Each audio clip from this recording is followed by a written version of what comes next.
اعوذ باللہ من الشیطان الرجیم بسم اللہ الرحمن الرحیم الحمد للہ رب العالمین ثم الصلاة والسلام علی سیدنا و نبینا و مولانا بالقاسم محمد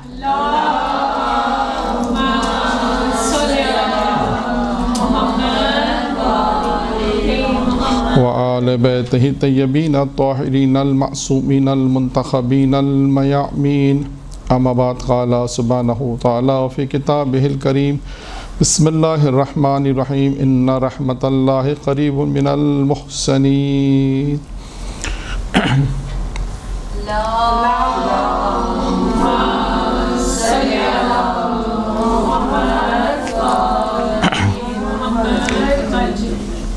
آج کی جو گفتگو ہے وہ رحمت کے حوالے سے ہے کہ جس آیہ کریمہ کی تلاوت کا شرف حاصل کیا سورہ اعراف کی آیت نمبر 56 ہے، جس میں اللہ یہ ارشاد فرماتا ہے کہ یقیناً نیکی کرنے والوں سے اللہ کی رحمت قریب ہے۔ اب اللہ کی رحمت سے یعنی اللہ کی رحمت سے کیا مراد ہے؟ اللہ کا لطف و کرم ہے، اللہ کا رحم و کرم کرنا، یہ ساری چیزیں اس میں آتی ہیں۔ رحمت پروردگار کے متعلق یعنی یوں کہیں کہ ہر انسان یہ چاہتا ہے کہ اللہ کی رحمت حاصل کرے، یعنی کوئی انسان بھی ایسا نہیں ہوگا کہ جو اللہ کی رحمت نہیں چاہتا ہوگا۔ اگر آپ کسی سے بھی گفتگو کریں اور کہیں کہ اللہ کی رحمت چاہیے، وہ کہے گا بالکل اللہ کی رحمت چاہیے، اللہ کا لطف و کرم چاہیے، اللہ کی محبت چاہیے، کیونکہ اللہ اچھا اب سوال یہاں پر یہ آئے گا کہ اللہ کن پر رحم کرے گا؟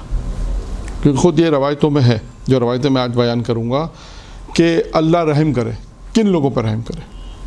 لیکن اس سے پہلے اللہ کی رحمت کے متعلق دو روایتیں میں آپ کے سامنے پیش کرتا ہوں تاکہ یہ پتہ ہو کہ اللہ کی جو رحمت ہے یہ رحمت کتنی وسعت رکھتی ہے۔ اس رحمت کے متعلق انسان کو اللہ کی رحمت کے متعلق یہ علم ہو کہ یہ رحمت پروردگار کی وسعت کتنی ہے۔ اب یہاں پر جو روایت پیش کرنی ہے وہ ہے ہمارے چوتھے امام امام زین العابدین علیہ الصلاۃ والسلام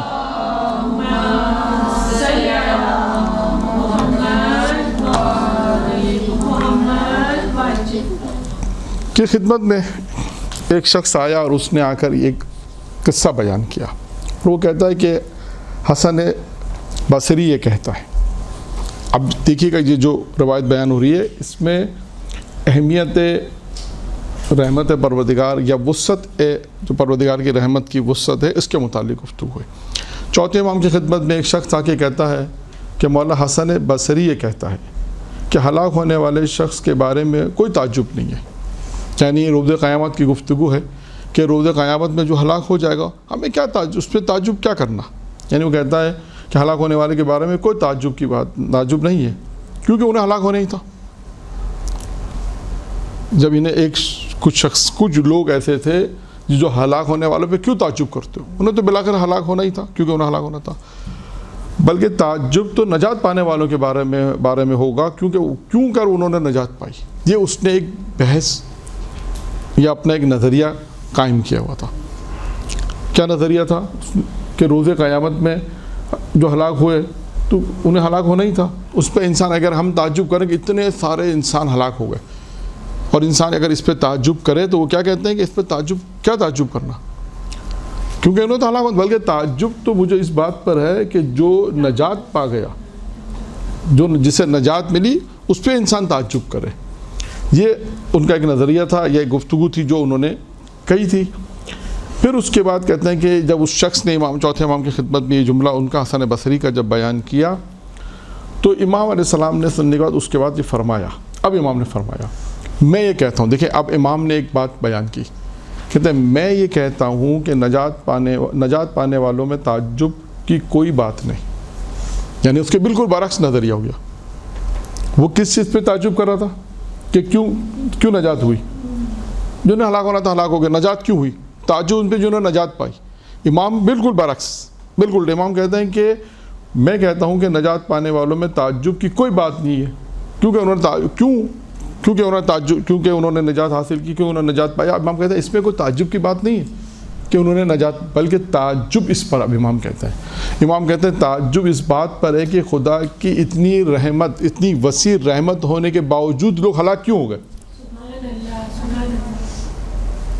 اب آپ نے دیکھا فرق، امام علیہ السلام نے جو فرق بیان کیا ایک، اور دوسرا اللہ کی رحمت کتنی، اللہ کی اتنی وسعت ہے، اللہ کی رحمت اتنی بڑی رحمت ہے، اتنی وسعت ہے، رحمت پروردگار ہے. مجھے تعجب اس بات پر ہے کہ وہ لوگ کیسے ہلاک ہو گئے. یعنی ان لوگوں کے پاس، یعنی اللہ کی اتنی رحمت تھی جسے ہم شاید بیان نہیں کر سکتے. پروردگار کی اتنی رحمت ہے کہ ہم اسے بیان نہیں کر سکتے. امام فرما رہے ہیں تعجب ہمارا ان پر ہے کہ وہ اللہ کی اتنی وسعت اور اتنی وسیع رحمت ہونے کے باوجود بھی ہلاک ہو گئے. تو اب سمجھ میں آئے کہ پروردگار عالم کی رحمت کتنی، رحمت میں وسعت کتنی ہے. ایک اب یہاں پر خود امام علیہ السلام کی ایک روایت اور بھی ہے کہ 3 صفات ہوتے ہوئے مومن ہلاک نہیں ہوگا. جس مومن میں 3 صفتیں ہوں گی وہ ہلاک نہیں ہوگا. یہ بھی روایت چوتھے امامی کی روایت ہے جس میں امام ارشاد فرماتے ہیں پہلی چیز کیا ہے کہ جو مومن میں ہو ہلاک نہ ہو کا اللہ کی وحدانیت کا اقرار. یہ جو کہتا ہے لا الہ الا اللہ کہ اللہ کے سوا کوئی نہیں، اور یہ اللہ کی وحدانیت کا اقرار کرے اور یہ کہے کہ اللہ کا کوئی شریک نہیں ہے. یعنی یہ 2 چیزیں، ایک اللہ الہ الا اللہ کلمہ پڑھے کہ مسلمان، یعنی وہ کہ جو اقرار کرے، اس بات کا اقرار کرے خدا کی وحدانیت کا، اور یہ اقرار کرے کہ لا الہ الا اللہ کہ اللہ شریک اللہ، کہ اللہ کا کوئی شریک نہیں ہے. پہلا اگر جو شخص جس کے پاس یہ صفت ہوگی وہ ہلاک نہیں ہوگا امام فرماتے ہیں. دوسری چیز امام فرماتے ہیں جس سے انسان ہلاک نہیں ہوگا، جس کے پاس یہ صفت ہوگی، یعنی یہ اعتقاد اور یہ عقیدہ ہوگا، وہ ہے حضرت محمد مصطفیٰ صلی اللہ علیہ وآلہ وسلم کی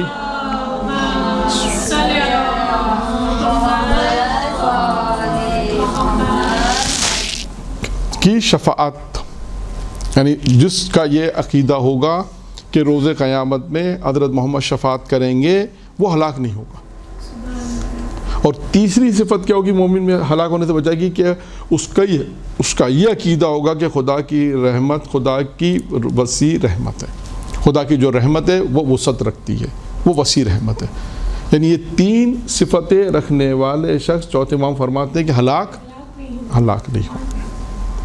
یہ تھوڑا سا میں نے آپ کے سامنے ایک مقدمے کے طور پہ یہ 2 روایتیں پیش کی کہ اللہ کی رحمت کے متعلق ہمارے پاس ایک ہو کہ اللہ کی رحمت کتنی وسعت رکھتی ہے، کتنی وسیع ہے. اور امام نے فرمایا کہ مجھے تعجب کس پر ہے؟ ان ہلاک ہونے والوں پہ تعجب ہے کہ اللہ کی اتنی وسعت، بڑی رحمت ہونے کے بعد اتنی اللہ کی رحمت اتنی وسیع تھی، اس کے باوجود یہ کیسے ہلاک ہو. تو پہلے ہم نے یہ سمجھنا ہے کہ اللہ کی رحمت جو ہے وہ وسیع ہے. ایک اب آئیے کہ یہاں پر اسی بات کو آگے بڑھاتے ہوئے لیکن موضوع ہم تھوڑا سا چینج کر دیتے ہیں. موضوع ہیڈنگ جسے ہم کہتے ہیں کہ اللہ کی رحمت کے اسباب، یعنی اللہ کی رحمت اگر ہمیں حاصل کرنی ہے تو کیا کرنا ہوگا. بہت آسان اس کو یوں الفاظ میں ہم بیان کریں کہ اسباب، یعنی اگر کوئی شخص یہ چاہتا ہے کہ اللہ کی رحمت حاصل کرے، اللہ تو اسے کیا کرنا چاہیے؟ یا اللہ اس پر رحم کرے. بعض روایتوں میں یہ جملہ اللہ اس پر رحم کرے، رحم سے مراد اللہ اس کو اپنی رحمت نازل کرے. اب آئیے یہاں پر جو روایت ہے وہ ہے 5ویں امام امام محمد باقر علیہ السلام کی روایت ہے.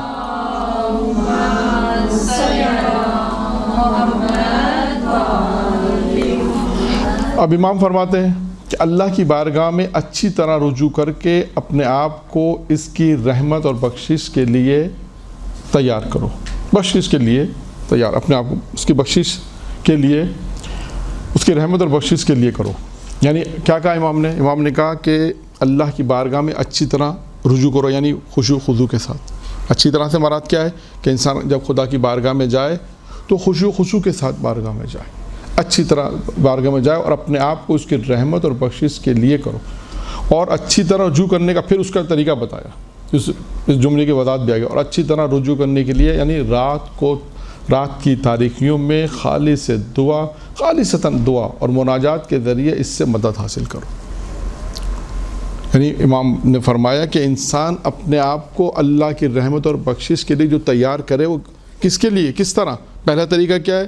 پہلا طریقہ ہم نے بتایا کہ اللہ کی رحمت حاصل کرنی ہے تو اس کی بارگاہ میں خشوع خضوع ہونا چاہیے، ایک۔ دوسرا خالصتاً دعا، خالصتاً دعا میں اخلاص ہونا چاہیے، مناجات کے ذریعے سے اس کی مدد حاصل کرو، یعنی اس کی رحمت حاصل کرو۔ یعنی امام نے ایک طریقہ یہ بیان فرمایا کہ اللہ اس پہ رحمت، اس کے لیے اپنے آپ کو اگر اللہ کی بخشش چاہتے ہو، پروردگار تم پہ رحمت نازل کرے، خدا تم پہ اپنا رحم و کرم کرے، تو ہمیں کیا کرنا ہے کہ اس کی بارگاہ میں جانا ہے۔ رات کی تاریخی میں خود بتائے امام نے کہ رات کی تاریخی میں جائیں، خالصتاً دعا کریں، خالصتاً مناجات کریں پروردگار سے اور اس کی مدد کو حاصل کریں، خشوع خضوع کے ساتھ جائے۔ دیکھیں یہ آئے خالصتاً، جاتے ہیں اللہ کی بارگاہ میں، بعض اوقات اللہ کی پروردگار کی بارگاہ میں جاتے ہیں تو جیسے نماز ہے، یہ بھی خدا کی بارگاہ میں، تو ہوتا کیا ہے کہ نماز میں توجہ کہیں اور ہوتی ہے اور نماز چل رہی ہوتی ہے، لیکن کیا ہوتا ہے کہ توجہ کہیں اور ہوتی ہے، ذہن کہیں اور کام کر رہا ہوتا ہے اور نماز چل رہی ہوتی ہے ساتھ ساتھ۔ وہ مشہور جملہ بھی بہت سے لوگوں نے بیان کیا ہے، شاید آپ نے سنا ہوگا کہ اگر کوئی چیز تلاش کرنی تو کیا کرے آدمی؟ نماز شروع کر دے، کیونکہ نماز میں ساری کھوئی ہوئی چیزیں انسان کے یاد آ جاتی۔ یہ ہے ایسا۔ اب یہاں پر میں چلیں پہلے بھی آدمی قصہ بیان کیا ہو، علامہ طالب جوہری صاحب اللہ تعالیٰ ان کی مغفرت فرمائے، ان کے درجات بلند کرے، ان کے والد کا قصہ ہے، مصطفیٰ جوہر صاحب کا قصہ ہے جو میں بیان کرنے جا رہا ہوں۔ یہ علامہ رضی افر صاحب نے مجھے بیان کیا تھا کہ ایک دفعہ جوہر صاحب، مصطفیٰ جوہر صاحب ہندوستان گئے، پاکستان آنے کے بعد ہندوستان گئے۔ جب ہندوستان گئے تو ان کے جو ہمسائے تھے ان کو پتہ چلا کہ ایک عالم دین آئے ہیں، تو انہوں نے ان کو شام چائے پہ بلایا اور بلانے کے بعد چائے وغیرہ پیش کی، انہوں نے چائے وغیرہ پی اور اس کے بعد بیان کرتے ہیں کہ نماز مغرب جب انہوں نے شروع کی جوہر صاحب نے، تو انہیں وہ لذت محسوس نہیں ہو رہی تھی جو لذت ہر روز نماز میں وہ محسوس کرتے تھے۔ یعنی دیکھیں یہ ہے، ابھی انشاءاللہ کوشش کریں، ہم بھی کوشش کریں، آپ بھی، کہ باقاعدہ کبھی کبھی انسان اللہ کی بارگاہ میں خالصتاً نماز پڑھے۔ ویسے تو پڑھتا ہی واجب، لیکن کبھی رات میں اٹھے نماز شب کے لیے، یا رات میں پڑھ رہا ہے، دن میں پڑھ رہا ہے، ایسے مقام پہ پڑھ رہا ہے جہاں کوئی نہیں ہے، تو انسان کبھی کبھی پروردگار کی کہتا ہے خالصتاً یہ نماز۔ بعض اوقات ویسے تو انسان واجبات پڑھتا ہی ہے، لیکن جب ہر نماز ایسی ہونی چاہیے، ہر روزہ ہر عبادت ایسی ہونی چاہیے خالصتاً۔ خیر کہتے ہیں کہ جب عشاء کی مغربین کی نماز جب انہوں نے پڑھی تو وہ لذت محسوس نہیں ہوئی، تو انہوں نے تحقیق کی کہ آخر کیا وجہ تھی جو نماز میں لذت محسوس ہوتی وہ نہیں ہوئی، کیا وجہ ہے؟ تو تحقیق جب انہوں نے کی تو پتہ یہ چلا کہ جو چائے انہیں دی گئی تھی، اس چائے میں جو دودھ ڈالا تھا وہ ہندو نے ڈالا تھا، جس کی بنا پر وہ اثرات ختم ہو گئے۔ وہ لذت جو تھی، وہ چیز جو انسان کے کہتے ہیں نا عبادت کی جو لذت تھی وہ نہیں آئی۔ تو دیکھیں یہاں بھی ہم نے فرمایا کہ انسان خدا کی بارگاہ میں جا رہا ہے خالصتاً جائے، تو تاکہ اس کو کیا پروردگار عالم کی رحمت حاصل ہوگی، اللہ اس پہ رحم کرے گا، اللہ کی بارگاہ میں جائے، خضوع خشوع کے ساتھ جائے اور خالصتاً جب کرے گا تو اللہ یہ چیزیں ہیں جس سے وہ اللہ کی مدد حاصل کرے گا اس کی رحمت کے لیے۔ اب آئیے دوسری روایت، ذکر الہی سے اس کی رحمت کے ذکر الہی، جب ہم ذکر الہی کرتے ہیں انشاءاللہ اس ذکر الہی کو میں اگلے جلسے میں بیان کروں گا کہ ذکر الہی کی کتنی قسمیں ہیں اور ان میں سے آج کتنی قسمیں بیان ہو سکتی ہیں۔ آج ذکر الہی کے ذریعے سے اس کی رحمت کے نزول کو طلب کیا جاتا ہے، یعنی ہم جو ذکر الہی کرتے ہیں، پروردگار عالم کو ذکر کرتے ہیں، اس ذکر کے ذریعے سے ہم اللہ کی رحمت کو حاصل کر سکتے ہیں۔ اچھا اب آئیے ایک تیسری چیز کیا ہے کہ اللہ کی رحمت، موضوع ہے اللہ کی رحمت کے اسباب۔ ہم کیا سبب ہے کہ اللہ کی رحمت کے اسباب، یعنی کیا چیزیں ہیں کہ جو اللہ کی رحمت ہم پر نازل ہو۔ پہلی چیز میں نے بیان کر دی، بارگاہ خداوندی میں جائے انسان، خالصتاً جائے اور رحمت۔ دوسری چیز ہے ذکر الہی۔ ذکر الہی بہت وسیع موضوع ہے، خود ایک وسیع موضوع ہے، اگر انشاءاللہ اگر ابھی بیان ہوگا تو آپ دیکھیے گا کہ یہ ذکر الہی کی کتنی قسمیں ہیں اور ہر قسم میں خود قسمیں کتنی دوسری بن جاتی ہیں۔ پھر آئیے عفو اور بخشش کے ذریعے رحمت خدا کو حاصل کرو، یعنی معاف کرنا سیکھو۔ عفو معاف کرو، بخشش کسی کو، یعنی اگر کوئی چاہتا ہے کہ رحمت خدا حاصل ہو تو اس کا کیا کام ہے؟ معاف کرے، معاف کرنا سیکھے۔ دیکھیے یہ وہ چیز ہے کہ معاف کرنا وہ ہے کہ آپ دیکھیں ائمہ علیہ السلام کی سیرت میں آپ کو تمام 14 معصومین کے واقعات میں، جناب زہرا پیغمبر کے واقعات میں، امیر المومنین کے واقعات میں آپ کو بہت ساری چیزیں ملیں گی جو جب کسی نے ان کے ساتھ بد تہذیبی کی، نازیب الفاظ ادا کیے، غصہ کی، تو امام علیہ السلام نے اسے معاف کر دیا. اور خداوند متعال اپنے نبی جناب موسیٰ کو بھی یہ وصیت کی ایک مقام پر کہ موسیٰ، تین جملے، لیکن میں دو جملے بیان کرتا ہوں. ایک تو میرے موضوع سے متعلق ہے. دیکھیں کہ جس میں جناب موسیٰ سے کہا، موسیٰ جب ہماری مخلوق میں سے کوئی تمہارے پاس آئے اور اس سے غلطی ہو جائے تو تم اسے معاف کر دو. کیوں؟ اب موسیٰ، پروردگار نے موسیٰ سے کہا کیوں معاف کرو اسے، کیا وجہ ہے؟ کیا کہا؟ اس لیے کہ جب تم سے بھی خطا ہوتی ہے ہم بھی تو تمہیں معاف کر.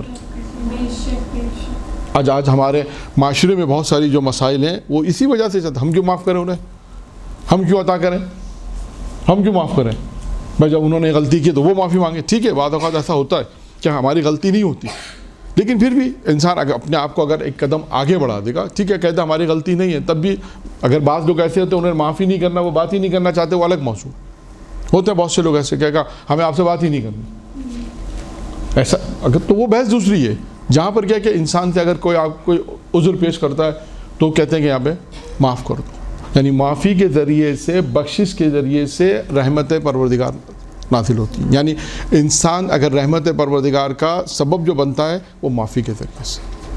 وہ پیغمبر کی بہت مشہور روایت ہے، آپ نے بہرحال سنی ہوگی کئی دفعہ. 5ویں امام سے بھی روایت ہے کہ 3 کام انجام کرو. 3 کاموں کے متعلق ہے. معاف کرو معاف کرو اس کو جس نے تم پہ ظلم کیا ہے. عطا کرو اس کو جو تمہیں محروم کرتا ہے. اور صلہ رحمی کرو اس کے ساتھ جو تمہارے ساتھ قطع رحمی کرتا ہے. اگرچہ یہ آپ کہیں گے مولانا پڑھنا تو بہت آسان ہے اور سننا شاید اس سے زیادہ آسان ہے. ہاں لیکن پریکٹیکلی طور پر مشکل تو مراد دیکھیں، مشکل کوئی چیز مشکل نہیں ہوتی، کیونکہ اب ہم نے اس معاشرے میں، اب جس معاشرے میں ہم رہتے ہیں وہاں بہت ساری چیزیں ایسی ہیں کہ ہم اگر ڈیولپ کرنا چاہتے ہیں تو بالآخر ہمیں کوشش کرنی پڑے گی اور زحمت بھی ہوگی. لیکن جب معاشرہ یہ ڈیولپ ہو جائے گا، معاف کرنے کا ہے، عطا کرنے کا ہے، ٹھیک ہے. اگر آج بھی بہت سے لوگ آپ کہیں کہ آپ بہت سے گھروں کے اندر مسائل ہیں، میں مثالیں نہیں دے رہا، ہم کہتے ہیں معاف کر دو، ہم کیوں معاف کریں؟ کہتے ہیں ہم کیوں معاف کریں، ہم کیوں ان کو عطا کریں، وہ تو ہم کو نہیں عطا کر، وہ تو ہم کو نہیں دے رہی، ہم کیوں دیں؟ قطع رحمی، صلہ رحمی کے اندر بہت آیا کہ بھائی اگر آپ کو کوئی قطع رحمی کرتا، آپ سے تعلق نہیں جوڑا، آپ اس سے اپنا تعلق جوڑیں. کوشش آپ اپنی پوری کریں. ایک وقت آئے گا کہ آپ کہیں ٹھیک ہے وہ ہم سے بالکل تعلق پسند نہیں کرتا، وہ الگ مسئلہ ہے، لیکن آپ اپنی حجت تمام کر سکتے کہ ہم نے اپنی حجت تمام کی. تو یہ وہ ساری چیزیں ہیں کہ اللہ کی رحمتیں انسان پہ نازل ہوتی ہیں. اللہ کا رحم و کرم اگر چاہتا ہے کوئی تو وہ بخشش کرے، معاف کرے، عطا کرے.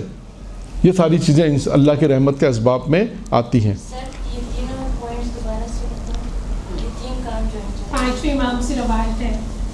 پانچویں امام سے روایت ہے کہ معاف کرے اس کو جو آپ پہ ظلم و ستم کرے، عطا کرے اسے جو آپ کو محروم کرے. جو آپ کو نہیں دے رہا، آپ کو عطا نہیں کرتا، کوئی چیز نہیں دیتا، مثلا بہت ساری چیزیں ہوتی ہیں جب انسان زندگی میں رہتا ہے، آپ کو پتہ ہے کہ مجھے کوئی چیز دیتا، آپ اس کو دیں تحفے طائف کے ذریعے، کیونکہ تحفے طائف خود ایک محبت کا ذریعہ ہے.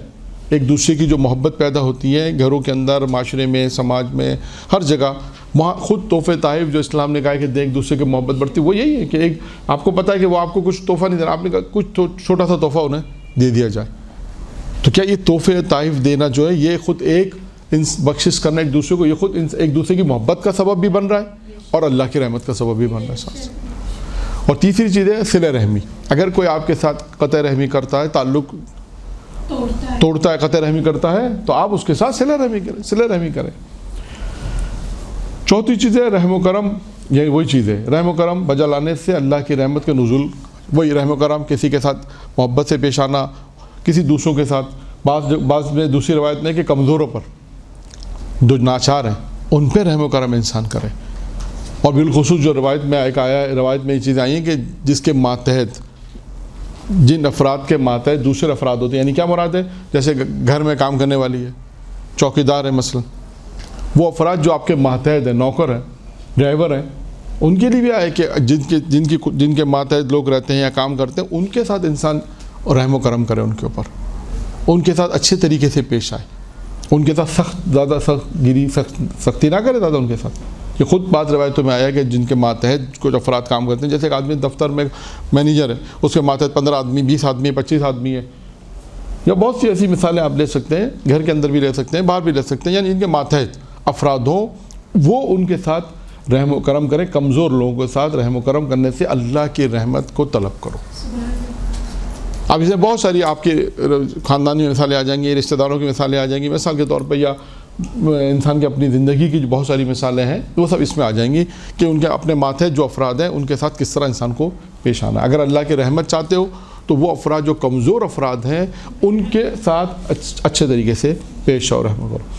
اب ایک اور روایت ہے، ایک شخص پیغمبر کی خدمت میں آیا، اس نے آ کے سوال کیا، اللہ کے رسول سے کہا، اللہ کے رسول سے سوال کیا کہ میں چاہتا ہوں کہ میرا رب مجھ پر مہربانی کرے، میں چاہتا ہوں کہ میرا رب مجھ پہ مہربانی کرے، تو میں کیا کروں؟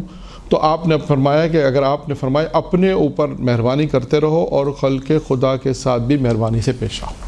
دو چیزیں فرمائی، اپنے اوپر بھی مہربانی کرو، اپنے اوپر بھی ظلم مت کرو، اپنے اوپر بھی رحم کرو، کیونکہ بعض اوقات شاید انسان ایسے کام ہوتے ہیں جو شاید انسان کی اپنی ذات کو نقصان پہنچا. اب اس کی ایک مثال آپ کو مولانا کو اس کی مثال دیں، اس کی کوئی مثال کہ انسان اپنے آپ پر مہربانی کرے، اس کی کوئی مثال ہے؟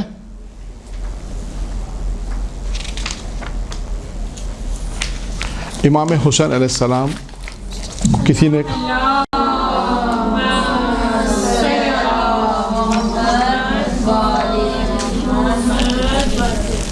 کہ خط لکھا کہ مولا مجھے نصیحت فرمائے، مولا مجھے نصیحت فرمائے. امام نے کہا کہ جس چیز کو تم سب سے زیادہ محبت کرتے ہو اس کو نقصان نہ پہنچا.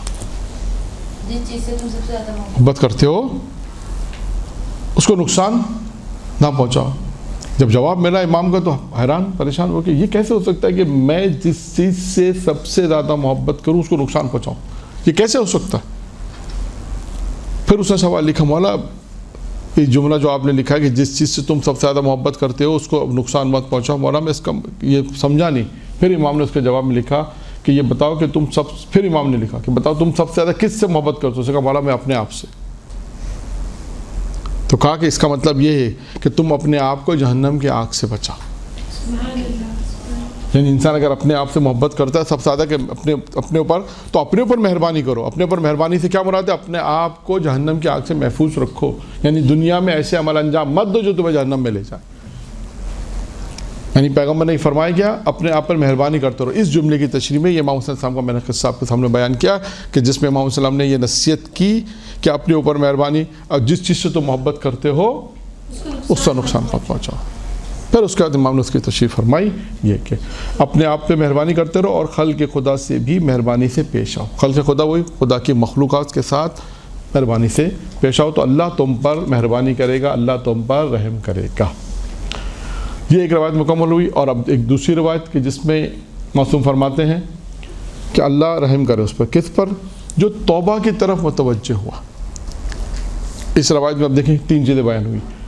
توبہ کی طرف متوجہ ہوا ہو، گناہوں سے ہاتھ اٹھا لے، موت سے پہلے نیک عمل انجام دے، موت سے پہلے نیک عمل کو انجام دے. اب اس روایت میں 3 چیزیں بیان کی ہیں. دیکھیں نمبر 1 کیا ہے؟ توبہ. توبہ کی طرف انسان متوجہ رہے. اگر انسان نے کوئی خطا کی، کوئی سرزد گناہ، کوئی سرزد ہو گیا تو توبہ کی طرف انسان متوجہ رہے کہ توبہ چیزیں. جیسے آج اس بچوں کو اصلاح سمجھانے کے لیے جو آج سمجھانے کے لیے توبہ کیا چیز بنے گا؟ آج بچوں کو کمپیوٹر کی لینگویج میں اگر سمجھائیں تو کیا بنے گا؟ ڈیلیٹ. جو چیز لکھنے کے بعد ڈیلیٹ کر دیتے ہیں تو توبہ کیا چیز ہے؟ ڈیلیٹ کرے اس کو. یعنی توبہ یعنی گناہ کو ڈیلیٹ کرنے کا ذریعہ کیا ہے؟ توبہ. اب یہاں پر میں ایک روایت اور بیان کرتا ہوں وہ سوالات ہیں کہ جو آج بھی لوگ پوچھتے ہیں، اہل علم سے پوچھتے ہیں، لیکن یہ سوال خود جناب آدم نے پروردگار سے پوچھا تھا. کس نے؟ جناب آدم نبی نے کس سے پوچھا؟ خدا سے پوچھا کہ پروردگار تو نے میری امت کو، میری اولاد کو کیا دیا ہے؟ شیطان کو تو سب کچھ دیا نا. شیطان کو سب کچھ، دائیں سے بھی آئے گا، بائیں سے بھی آئے گا، آگے سے بھی آئے گا، پیچھے سے بھی آئے گا، ہر طرف سے شیطان جو ہے وہ بہکائے گا. اب یہ انسان بیچارہ کیا ہے؟ مجھے کیا دیا ہے؟ شیطان کو تو اللہ نے اتنی ڈھیل دے رکھی ہے، اتنا سب کچھ دے رکھا ہے کہ کسی بھی شکل میں آ سکتا ہے. نمازی مسجد میں ہے تو نمازی کی شکل میں آ جائے گا، حج پہ جا رہا ہے تو ایک حاجی کی شکل میں آ جائے گا، بہکائے گا. کتنے طریقوں سے، مختلف طریقوں سے شیطان جو ہے وہ بہکا سکتا ہے. تو یہ ہے اس کو زیادہ پاور دے دی. نہیں، یہ صحیح نہیں ہوگا، اس کو زیادہ پاور دینا صحیح نہیں ہوگا. اگر اس کو زیادہ پاور دیے تو پھر ہمیں اگر نہیں دیا تو اس کا مطلب ہے پھر ناانصافی ہو جائے گی. ساری پاور سے والا قوت میں ختم. دیکھیں ٹھیک ہے نا، اللہ نے اس کو بھی چیزیں دے رکھی ہیں کہ وہ شیطان بہکائے گا. زیادہ دیا اس کے آگے. ڈھیل تو الگ دے رکھی، لیکن اب وقت معلوم تک کی مہلت دی. پھر اس نے کہا کہ میں تیرے بندوں کو بہکاؤں گا. اب بندوں کو بہکانے کے لیے اس کے بہت سارے حربے ہیں. خود شیطان، اب دیکھیں ایک موضوع ہے کہ وہ کس طریقے سے لوگوں کو بہکاتا ہے. لیکن ان بندوں کو نہیں بہکا سکتا جن کے اخلاص ہے. وہ قرآن کی آیت ہے کہ جہاں پر شیطان نے خود شکست کھائی ہے. یہ فیصلہ نہیں ہاں، یہ خود شکست شیطان کی. تو خیر، اب جناب آدم نے پروردگار سے سوال کیا کہ پروردگارہ میری اولاد کو کیا دیا. اب خدا نے کہا آدم سنو، ہم نے تمہاری اولاد کو کیا دیا. نمبر 1، اگر تمہاری اولاد نیکی کا ارادہ کرے اور نہ کرے، صرف ارادہ کرے نیکی کا، تو ہم اسے ایک نیکی لکھ دیں گے. سبحان اللہ سبحان اللہ. یہ پروردگار کہتا ہے آدم سے کہ آدم اگر تمہاری اولاد میں سے کوئی نیکی کرے، یعنی ارادہ اگر ارادہ کرے، صرف ارادہ کرے کہ میں یہ نیک کام کروں گا. اب آپ کو اس کی مثال بھی دوں.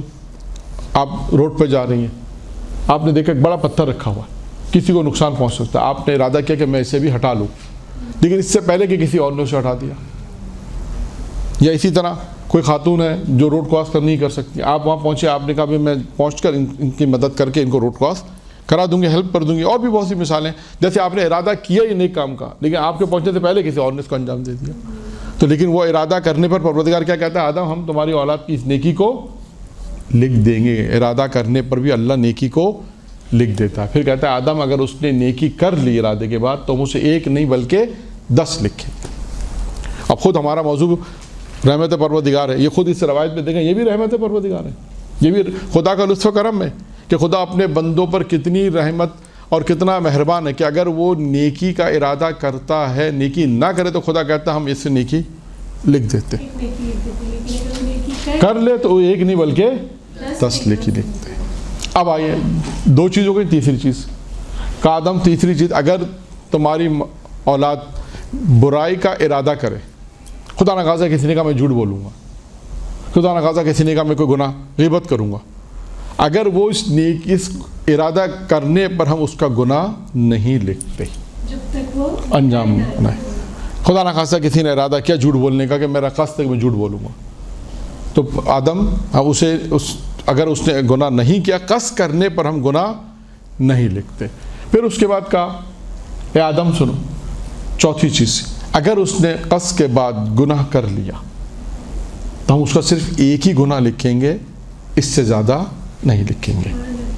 اور بعض روایتوں کے مطابق اگر ہم اس بعض روایتوں کو اس میں شامل کریں تو پروردگار عالم 7 گھنٹے مہلت رکھتا ہے، بعض میں 3 گھنٹے ہے، بعض میں 7 گھنٹے کی مہلت دیتا ہے کہ وہ توبہ کر لے. تو 5ویں چیز توبہ ہی ہے ہماری. یعنی کہا اے آدم ہم نے تمہاری اولاد کو 5 چیز عطا کی ہیں. 5ویں چیز کیا ہے؟ توبہ ہے. اگر وہ مرنے سے پہلے سچے دل سے اگر توبہ کر لے تو ہم اس کے سارے گناہ معاف کر دیں. تو دیکھیے توبہ کی طرف متوجہ ہونا ہے، یہ بہت اہم ٹاپک ہے. خود توبہ، خداوند متعال قرآن مجید میں جن لوگوں سے محبت کا اظہار کرتا ہے، محبت کرتا ہے، اس میں ایک توبہ بھی ہے کہ خدا کہتا ہے میں توبہ کرنے والوں سے محبت کرتا ہوں. اب دیکھیں گفتگو ہماری رحمت کی بھی ہے کہ اللہ جو توبہ کرتا ہے پروردگار عالم اس سے محبت کرتا ہے. تو یہ توبہ انشاءاللہ میں نے ذہن میں نہیں کہ پہلے شاید امیر المومنین کی روایت پہلے بھی بیان کی تھی، ابھی وقت نہیں ہے، لیکن کہ جہاں پر امیر المومنین نے 6 چیزیں بیان کی ہیں کہ حقیقی توبہ کسے کہتے ہیں. توبہ حقیقی یہ توبہ نہیں ہے جو ہم بعض اوقات توبہ کرتے ہیں، توبہ استغفر اللہ، توبہ کر کے پھر تھوڑی دیر بعد پھر وہی گناہ. اکثر دیکھا آپ نے لوگوں جو باتیں ہیں توبہ استغفر اللہ، کان پکڑا ہاتھ کر کے تھوڑی دیر بعد بھول جاتے ہیں. یہ توبہ کی مراد نہیں ہے، یہ توبہ نہیں ہے. توبہ حقیقی توبہ کسے کہتے ہیں پھر انشاءاللہ بیان کریں گے. لیکن اس روایت میں کہ اللہ رحم کرے اس پر جو توبہ کی طرف متوجہ ہے، جو کہ توبہ کی طرف متوجہ کہ ایک چیز ایسی اللہ نے رکھی ہے. یعنی یہ نہیں کہ انسان، اور یہ یاد رکھیے گا کہ شیطان یہ گمراہ کرنے کے اندر یہ کام، روایت میں جو میں مفہوم میں روایت بیان کر رہا ہوں کہ یہ توبہ کی طرف بھی اس طرح متوجہ کراتا ہے. کس طرح کہ ابھی تو گناہ کر لو، اللہ نے توبہ تو رکھی ہے. یہ خود شیطان کا حربہ ہے، یہ نہیں ہے بلککہ یہ ہے کہ انسان غلطی سے جو گناہ سرزد ہو جائیں، نہ علمی میں جو گناہ سرزد ہو جائیں، پروردگار سے کہ خداوندہ مجھے علم نہیں تھا، معلوم نہیں تھا، گناہ سرزد ہو گیا ہے. اور جو گناہ انسان بعض اوقات ایسا ہے کہ انسان گناہ اگر جان بوجھ کے بھی انجام دے تو لیکن سچے دل سے توبہ کرے. اس کی توبہ کا مطلب یہی ہے کہ دوبارہ وہ گناہ کرے. یہی توبہ ہے، وہ والی توبہ نہیں جو ہم کرتے ہیں، وہ توبہ نہیں برات ہے. توبہ یہی ہے سچی. اور اللہ رحمت بھی اس پہ، اللہ اپنی رحمت اس پہ نازل کرتا ہے. اللہ کا رحم و کرم اسی پہ ہوتا ہے جو توبہ کی طرف متوجہ ہو، گناہوں سے ہاتھ اٹھا لے. دوسری چیز اس کے ساتھ ہی وہی توبہ کا مطلب کیا ہے؟ وہی ہے کہ انسان گناہ سے ہاتھ اٹھا لے، اب میں گناہ انجام نہیں دوں گا. اس کے بعد تیسری چیز ہے موت سے پہلے نیک کاموں کا انجام دے. یہ اس روایت نے 3 چیزیں بیان کی. موت سے پہلے انسان موت کی تیاری کرے. ابھی آئے گا کل جو ذکر الہی کے اندر جو گفتگو، اس میں موت کا بھی ذکر آئے گا کہ موت، انسان اگر موت کو یاد رکھے تو اس کے فوائد کیا ہیں. یعنی خود انسان اگر موت کو یاد رکھتا ہے تو آیا اس کے بھی فوائد ہیں یا نہیں ہے، وہ اپنے مقام پر انشاءاللہ میں بیان کروں گا. تو اس روایت کے اندر ہم نے 3 چیزیں آپ کے سامنے بیان کی کہ اللہ رحم کرے ان کے اوپر. یہ 3 چیزیں. اس کے بعد پھر یہاں پر ایک اور روایت ہے. اچھا، اب یہاں پر ایک روایت میں بیان کرتا ہوں نیک اعمال کے سلسلے میں. اچھا، میں نے آپ کے سامنے کوئی روایت بیان نہیں کی بھی. نیک اعمال بیان کہ موت سے پہلے کیا کرے؟ نیک اعمال کرے. اچھا، اب ممکن ہے کوئی سوال کرے آپ میں سے، یہ سوال نہیں بھی کرتا تو میں ایک روایت بیان کر دیتا ہوں کہ وہ نیک اعمال کیا ہے. ایک روایت اس کے اوپر کہ ایک شخص حضرت محمد مصطفیٰ صلی اللہ علیہ وآلہ وسلم کی خدمت میں آیا، کی خدمت میں حاضر ہوا. اللہ کے رسول نے اسے 6 چیزوں کے بارے میں اطلاع کیا. 6 نیک عمل، یا یوں کہوں کہ اسے 6 نیک عمل بیان کیے. دیکھیں نا، گفتگو ہماری تھی موت سے پہلے نیک عمل. وہ نیک عمل کا فائدہ کیا ہے؟ اللہ کی رحمت، اللہ کا لطف و کرم، اللہ کا مہربان ہونا. پھر آیا کہ نیک عمل، تو وہ نیک عمل کرے. موت سے پہلے نیک عمل کرے. تو نیک عمل کیا ہے؟ کوئی سوال کر سکتا ہے. تو بہت سارے نیک عمل تو ویسے بہت سارے ہی ہیں، لیکن ایک روایت یہاں پر رسول خدا کی میں بیان کرتا ہوں کہ جس میں رسول خدا کے بعد ایک شخص آیا اور آنے کے بعد اس نے کہا، اللہ کے رسول سے کہا کہ اللہ کے رسول نے اسے 6 چیزوں کے متعلق فرمایا. نمبر 1، اللہ نے کہا، اللہ کے رسول نے کہا کہ اگر تو یہ چاہتا ہے کہ اللہ تجھ سے محبت کرے، اگر تو یہ چاہتا ہے کہ اللہ تجھ سے محبت کرے تو تو کیا کر؟ اللہ کا تقوی اختیار کر. نمبر 1. میں صرف جلدی روایت بیان کر رہا ہوں، تفصیلات میں نہیں جا رہا. نمبر 2، اگر تو یہ چاہتا ہے کہ لوگ تجھ سے محبت کریں تو تو لوگوں کے مال سے دور ہو جا اور اپنی نگاہیں ان سے ہٹا لے، تو لوگ تجھ سے محبت کریں گے. 3، اگر تو چاہتا ہے کہ تیرا مال نشو و نما ہو، تیرا مال زیادہ ہو جائے تو تو صدقہ دے. 4، اگر تو چاہتا ہے کہ جسمانی تندرستی، صحت مند رہے تو باکثرت روزہ رکھ. اگر تو چاہتا ہے، طولانی زندگی چاہتا ہے تو صلہ رحمی کر. دیکھیں پھر صلہ رحمی کی گفتگو آ گئی. اگر تو چاہتا ہے طولانی زندگی، اگر آپ کسی، یہ دیکھیں یہ جتنی چیزیں میں بیان کر رہا ہوں یہ ہر انسان چاہے گا. اگر آپ کسی بھی انسان سے پوچھیں گے وہ کہے گا طولانی زندگی چاہیے. تو اس کے لیے ہمارے پروردگار نے، پیغمبر اللہ کے رسول نے بتا دیا، اگر طولانی زندگی چاہتے ہو کیا کرو؟ صلہ رحمی کرو. اور آخری جملہ 6 چیزیں بیان کی روایت میں، اگر تو چاہتا ہے کہ میرے ساتھ محشور ہو، روز قیامت میں اگر میرے ساتھ محشور ہونا چاہتا ہے تو طولانی سجدے کر. یہ 6 چیزیں، 6 نیک عمل ہیں. اگر انسان یہ 6 نیک عمل اگر چاہتا ہے تو یہ 6 نیک عمل ہیں. اللہ کے رسول نے اسے بیان کیے، جو اللہ کے رسول کی خدمت میں آیا تو اللہ کے رسول نے اسے 6 چیزیں بیان کی. اگر تو چاہتا ہے کہ اللہ تجھ سے محبت کرے تو اللہ کا تقوی اختیار کر. اور اس کے بعد باقی چیزیں میں نے آپ کے سامنے اس روایت کو اس لیے صرف بیان کیا کہ نیک عمل، یہ نیک عمل صرف 6 نیک عمل آج ہم نے ایک اور روایت میں بیان کی. 6 نیک عمل کیا ہیں؟ پہلا نیک عمل ہے اللہ کا تقوی اختیار کر. دوسرا ہے کہ لوگوں کے مال سے اپنی نگاہ کو ہٹا لے، اپنے ہاتھ اٹھا لے. تیسرا یہ ہے کہ اگر تو یہ چاہتا ہے کہ تیرا مال بڑھے تو صدقہ دے. چاہتا ہے کہ تندرست رہے تو بکثرت روزہ رکھ، چاہتا ہے کہ طولانی زندگی ہو تو صلہ رحمی کر، اور تو چاہتا ہے کہ میرے ساتھ محشر ہو تو طولانی سجدے کر، سجدوں کو طول دے۔ پھر آئیے اس کے بعد دوسری بات بیان کرتے ہیں کہ اللہ کی رحمت کن لوگوں پر ہے۔ اللہ تعالیٰ نے تمہیں اپنی اطاعت کا جو حکم دیا ہے اس پر عمل کر کے اللہ کی رحمت کے لیے اپنے آپ کو تیار رکھو۔ اب ایک اور طریقہ، ایک اور چیز ہے اللہ کی رحمت کا، کہ ہر شخص یہ چاہتا ہے کہ اللہ کے، تو اس کا ایک طریقہ معصوم نے کیا فرمایا کہ اللہ نے جن چیزوں کو تمہیں اطاعت کے لیے کہا ہے، حکم دیا کہ یہ کام کرو، تو وہ اطاعت الہی، جن تمام واجبات کا اللہ نے حکم دیا ہے ان تمام واجبات الہی کو انسان اگر انجام دے گا تو معصوم فرماتے ہیں رحمت الہی اس پہ نازل ہو۔ وہ اب تمام واجبات، یہاں تمام اطاعت، جتنے بھی واجبات اللہ نے انسان پر، نماز ہے، روزہ ہے، حج ہے، زکوٰۃ ہے، امر معروف نہی منکر، جتنی بھی واجبات صلہ رحمی کے حوالے سے ہیں، جتنے بھی واجبات ہیں اللہ نے انسان پر واجب چیزیں عطا کی ہیں، تو اللہ تو مومن کا کام ہے کہ اس کی اطاعت کرے، اور اس کی اطاعت کے ذریعے سے اللہ کی رحمت نازل ہوگی اس کے اوپر۔ پھر آئیے اس کے بعد ایک اور روایت ہے، اللہ اس شخص پہ رحم کرے جو نصیحت حاصل کرتا ہے۔ دیکھیے یہ ایک بہت اہم ہے ہمارے معاشرے کے اندر، ہم دیکھتے ہیں کہ لوگ بہت ساری چیزیں تھے، اور بھی روایت میں کہ نصیحت حاصل کر رہے ہیں، اس سے عبرت بھی حاصل کر رہے ہیں، یعنی اللہ رحم کرے گا اس پہ جو نصیحتوں کو حاصل کرتا ہے۔ بہت سے ایسے افراد ہیں جو معاشرے میں، جو ہمارے سماج میں، معاشرے میں نصیحت جب دیکھتے ہیں، کسی کا واقعہ سنتے ہیں، کسی معصوم کا واقعہ سنتے ہیں تو اس سے عبرت حاصل کرتے ہیں، نصیحت لیتے ہیں، کہ ان کے ساتھ معصوم کی کوئی روایت بیان کی، معصوم نے کہا کہ فلاں شخص نے ایک واقعہ بیان کیا، کہا دیکھو اس میں کتنی عبرت ہے، اس میں کتنا درس ہے، یہ نصیحت ہے تمہارے لیے۔ خود واضح نصیحت بھی انسان کے لیے ہے کہ جو چاہتا ہے کہ اللہ کی رحمت حاصل کرے تو واضح نصیحت پہ سے درس حاصل کرے۔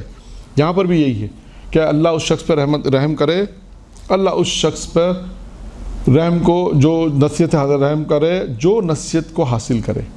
اس کے بعد ہے وہی ایک اور ٹکڑا روایت کے جو پہلے گزر گیا، پھر آئیے وہ آیا تھا گناہوں سے ہاتھ اٹھا لے۔ یہاں پر بھی اس روایت نے گناہوں سے اپنے ہاتھ کو روکے اور عبرتوں سے فائدہ اٹھائے۔ دیکھیں اس روایت نے بھی 3 جملے بیان کیے، اللہ کن پر رحمت حاصل، اللہ کن پر اپنی رحمت کو نازل کرے گا۔ میں صرف آج آپ کے سامنے روایتیں بیان کر رہا ہوں کہ اللہ کی رحمت کے نزول کیا ہے، کیا اسباب ہے کہ اللہ کی رحمت نازل ہو۔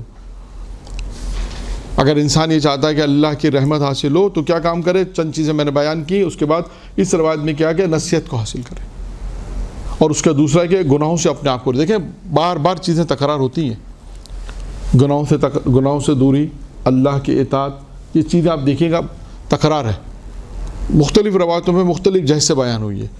یہاں پر بھی یہی ہے کہ اگر کوئی شخص چاہتا ہے تو وہ کیا کرے، اللہ کے اگر چاہتا ہے تو نصیحت حاصل کرے، گناہوں سے اپنے ہاتھ کو اٹھا لے اور عبرتوں سے فائدہ اٹھائے۔ عبرتیں وہی ہیں، اگر کسی کا کوئی خدا نخواستہ کوئی ایسا حادثہ ہوتا ہے جسے ہم کہتے ہیں دیکھو اس کو عبرت ملی، بہت سے واقعات سے انسان درس حاصل کرتا ہے، عبرت حاصل کرتا ہے، تو یہ عبرت حاصل جو عبرت حاصل کرتا ہے اللہ تعالیٰ اس پہ بھی اپنا رحم کرتا ہے۔ ایک اور روایت معصوم کی کہ اللہ اس پر رحم کرے، کس پر، جو امیدوں کو کوتاہ کرتا ہے، جو امیدوں کو کم رکھتا ہے۔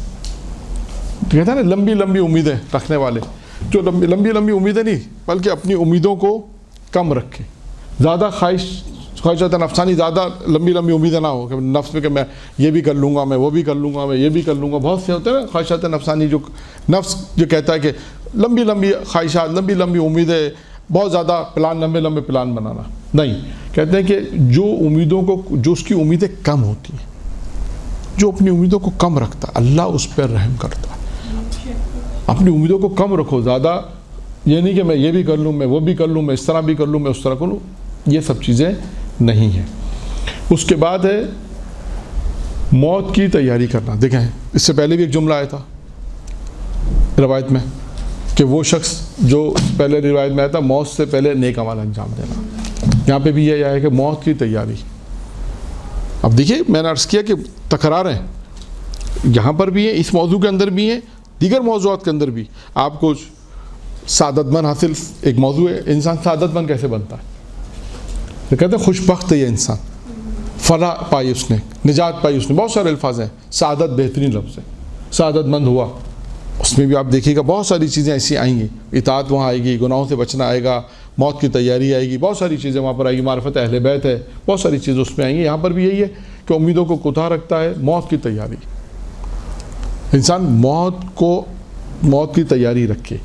پھر اس کے بعد ایک اور چیز آئی ہے, فرصت کو غنیمت سمجھتا ہوں. یہ ایک ایسا جملہ ہے کہ فرصت کو غنیمت سمجھتا ہوں, اللہ اس پر رحم کرے گا.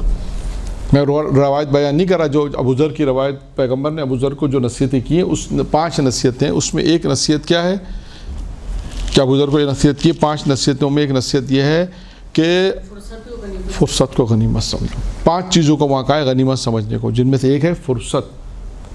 انسان اس فرصت کو غنیمت سمجھے.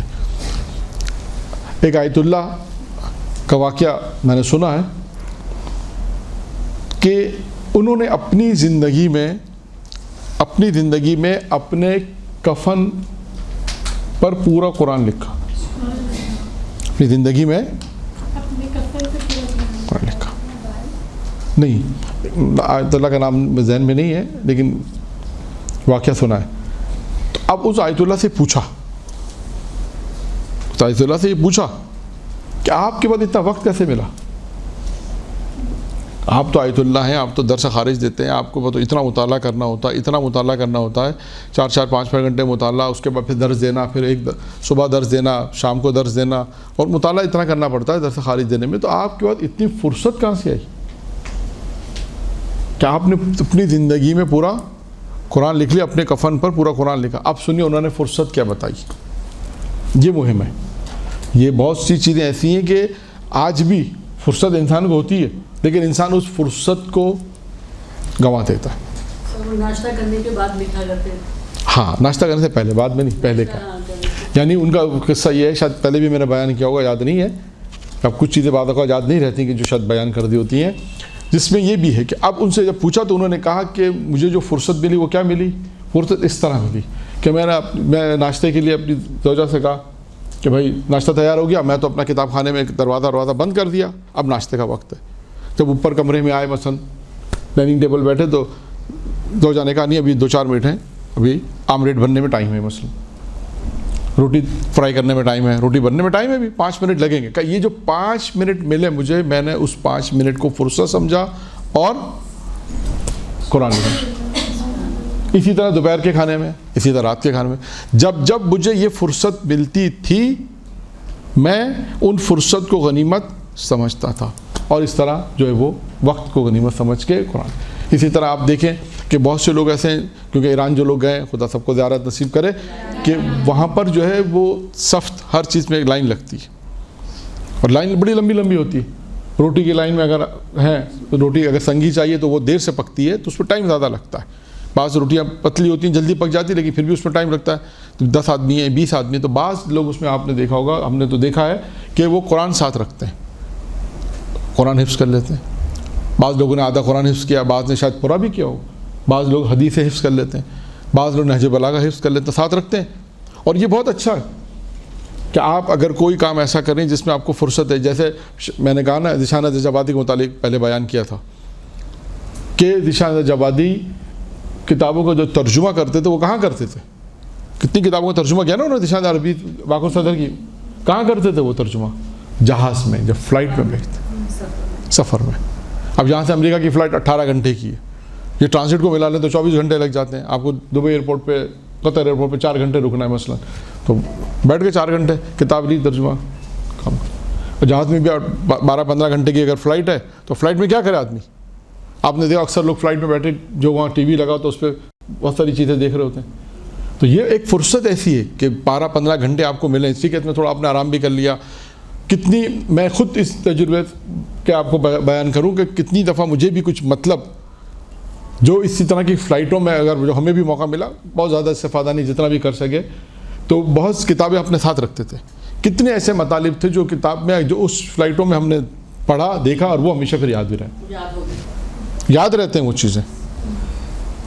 حالانکہ بہت سی دفعہ ایسا ہوتا ہے ایک کتاب ہے, کئی دفعہ پڑھی, لیکن پھر بھی رکھ لیتے ساتھ. اب جب اس کو وہاں فرصت سے پلین میں بیٹھے ہوئے آرام سے پڑھ رہے ہیں تو دیکھا اچھا یہ اس میں یہ بھی مطلب تھا, اچھا تو ذہن میں کبھی نہیں آیا, حالانکہ 10 دفعہ یہ کتاب پڑھی. تو یہ فرصت ہے. اب یہاں پر مجھے نہیں معلوم کہ فرصت کس طرح ملتی. یہاں کی فرصت دوسری, یہاں پہ لائنیں نہیں ہیں, یہاں پہ جہاز کا سفر اتنا نہیں ہے مثلا, تو یہاں کی فرصت دوسری ہوگی. یہاں پہ فرصت مثال کے طور پہ فرصت ایسی ملے گی اگر گھر میں کام کرنے والی ہے تو بہت سے کام وہ کرے گی تو دوسرے کام خواتین کو کرنے کے لیے بالآخر تھوڑی سی فرصت مل جائے گی. تو یہ انسان کو یہاں اپنی جو فرصت حاصل ہوگی اس فرصت سے استفادہ کرنا پڑے گا. یعنی اس فرصت میں کہ فرصت کو غنیمت سمجھے, یعنی اس فرصت کو جو فرصت مل رہی ہے, جو وقت مل رہا ہے انسان کو, اس میں مطالعے کے حوالے سے, قرآن کے حوالے سے, تسبیح کے حوالے سے, یعنی کوئی بھی کام ایسا جو اس کو نیکی کے کاموں میں وہ صرف کرے, نیک کام میں اس کو صرف کرے گا تو اس کو نیک کام میں وہ فرصت اس نے غنیمت سمجھا. وہ وقت جو اسے 10 منٹ ملا اس نے اس 10 منٹ کو بھی استفادہ کرے. درود کی تسبیح پڑھ لی, 10 منٹ 15 منٹ ملے, آپ نے کہا کہ چلے 10-15 منٹ ہے, 15 منٹ ہم کوئی دعا پڑھ لیں, قرآن پڑھ لیں. یعنی یہاں پہ کیا مراد معصوم کیا فرمایا معصوم نے, فرصت کو غنیمت سمجھتا ہوں. یعنی وہ جو وقت اسے ملا ہے, بہت اوقات ہوتا ہے خواتین کو, ہر خواتین و مرد و جینٹ فرق نہیں پڑتا, فرصت ملتی ہے, کبھی گئے شادی میں گئے, بعض اوقات ایسا ہوتا ہے شادی میں پہلے پہنچ گیا, اب وہاں بارات آنے میں ٹائم ہے, فرض کر لیں. یا تو لوگ اپنا وقت, ٹھیک ہے کچھ وقت ہوگا لوگ باتیں کرنے میں کریں گے, لیکن کبھی کبھی ایسا ہوتا ہے انسان اکیلا بیٹھا ہوتا ہے, کوئی نہیں آیا, وہ بھی فرصت ہے کہ آدھا گھنٹہ ہے, چلو قرآن پڑھ لیا, موبائل کے اندر قرآن ہے, دعا پڑھ لی, کوئی قرآن پڑھ لیا, تسبیح جناب زہرا پڑھ لی, درود پڑھ لیا. اور بھی بہت سی فرصتیں آپ تلاش کریں گی کہ آپ کو فرصت کہاں پہ ملتی ہے, تو اس فرصت کا بھی استفادہ انسان کرے. جیسے آیت اللہ نے اپنی زندگی میں اپنے کفن پہ قرآن لکھا, ہر 5 منٹ ملے, 3 منٹ 5 منٹ 3 منٹ اس طرح ملتے گئے, ظہرین میں فجر میں اس طرح ملتے چلے گئے, انہوں نے اس پر. اسی طرح ہم اپنی زندگی میں دیکھیں کہ ہمیں فرصت کہاں ملتی ہے, کیونکہ آج کل ہم لکھ نہیں سکتے تو ہم پڑھ سکتے ہیں, دعا پڑھ رہے ہیں, کوئی سورے آ جائیں, سورے حفظ جو حفظ ہے, نماز میں جو سورے پڑھے جاتے ہیں وہ سورے پڑھیں. آج کل تو وہ تسبیح بھی آ گئی ہے کہ انسان وہ جتنی مرتبہ انسان کو تسبیح پڑھنی وہ انسان جتنی مرتبہ درود پڑھے, بہت ساری چیزیں ہیں.